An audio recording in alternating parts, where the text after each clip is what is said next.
The Whanganui River flows for almost 300 kilometers across New Zealand's North Island, from volcanic mountains to the sea, passing through forests, villages, and valleys. Before the law, however, it is no longer just a river. It is a legal person with its own rights and responsibilities. To understand how this became possible, we must first change perspective and listen to a story that flows from much farther back. The great river flows from the mountains to the sea. I am the river, and the river is me. With these words, the Māori tribes of Whanganui describe their bond with the river that crosses New Zealand's North Island, a bond that is not symbolic, but identity-defining. The Whanganui rises among the snow-covered slopes of 3 volcanoes, including the solitary Ruapehu. According to tradition, the river originated from a tear of sky father, fallen at the foot of the highest mountain. For almost 300 kilometers, the river winds through mountains, hills, and forests, fed by countless tributaries, until it reaches the sea. Here, the river has never been thought of as something divisible. For the Māori, the Whanganui is not a collection of separate parts. It is an awa tupua, a single, indivisible entity that extends from its sources to the sea. For over 700 years, the Whanganui tribes did not merely live along the river. They cared for it, protected it, knew it in every detail. From the river they drew food, medicine, and protection. It was their route of communication, their healer, their ancestor. In the mid-19th century, everything changes. With the arrival of European settlers, tribal authority over the river is first challenged, then removed by government decree. Over time, the Whanganui is transformed. Its rapids are blasted to ease the passage of tourist steamships. Gravel is extracted from its bed to build railways and roads. Fish habitats are damaged. Slowly, the river degrades, and with it, an ancient balance is broken. This is not only about environmental damage. The most serious affront comes with a hydroelectric project.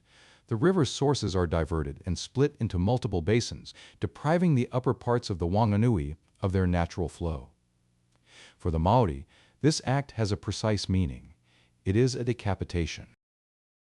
According to their worldview, the head is the most sacred part of a person, and the river, for them, is a person, a tupuna, an ancestor.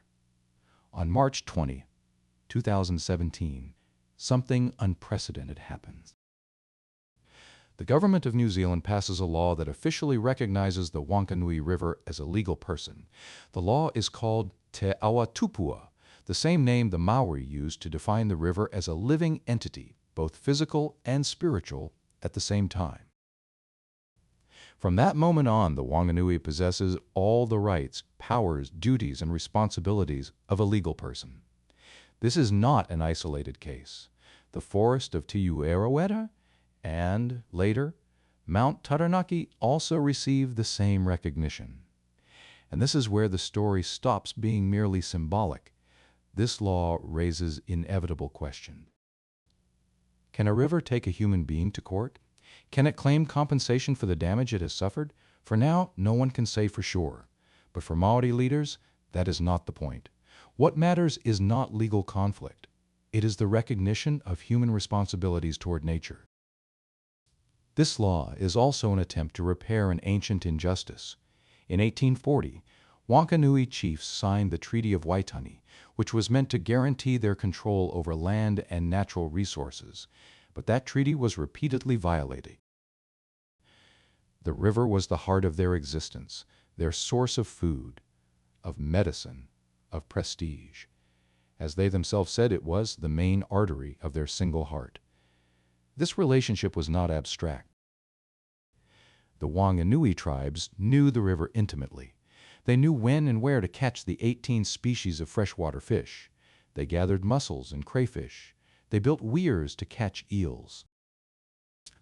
They had a name for each of the 239 rapids of the navigable river, and they knew the taniwha, the guardian spirits that inhabit every inlet. Recognizing the river as a person means, above all, recognizing a worldview. For the Māori, Nature is not separate from human beings. It is part of the family. The world is a network of relationships. No one is superior. No one is inferior. We are all connected by a common descent, earth and sky. And this idea does not belong only to the past. The Whanganui River did not become a person in 2017.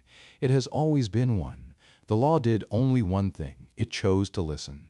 And perhaps, in a world that struggles to respect what sustains it, it is worth asking, what would change if we began to consider nature not as something to use, but as someone to recognize?